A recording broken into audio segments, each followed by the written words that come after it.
But I live there because it is close to the airport, and I fly all the time, and I'm so glad God has really blessed me that comedy has worked out, because I was never good at what's it called? Jobs.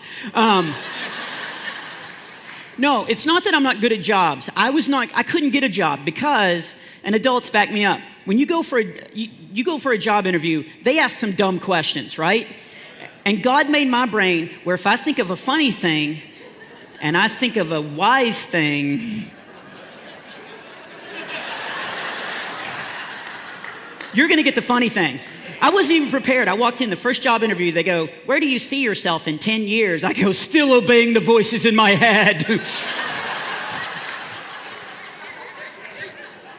I'm sorry. They made me say that. You know, right?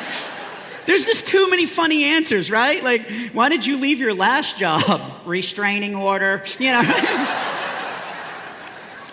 I went on so many. I finally did get a job because of a dumb question. The guy was sitting there behind the desk, full suit. He was all like, "Describe yourself in one word." And I go, "Hired."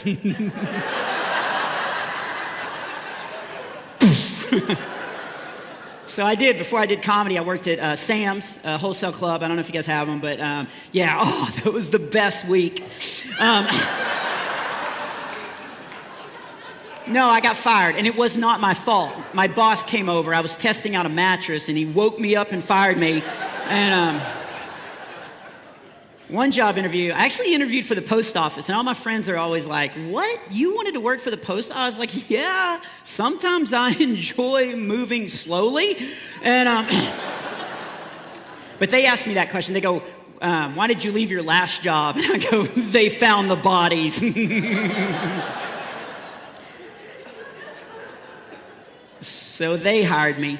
And so I'm so glad comedy worked out, and although sometimes, like, I'm glad God gave me this brain. I mean, we should be grateful for what God gives us, right? Because He's given us the things that He wants for us to use to accomplish in life. And but man, sometimes it gets me in trouble. I actually almost got punched in the face in October, or what I now call Socktober. It was bad. I'll tell you the story. I was flying to Detroit, and I don't know if you guys have been there. It's one of my favorite cities. I was actually there a couple weeks ago, and it was so much fun. They took me around and showed me how I draw a chalk outline of a body, and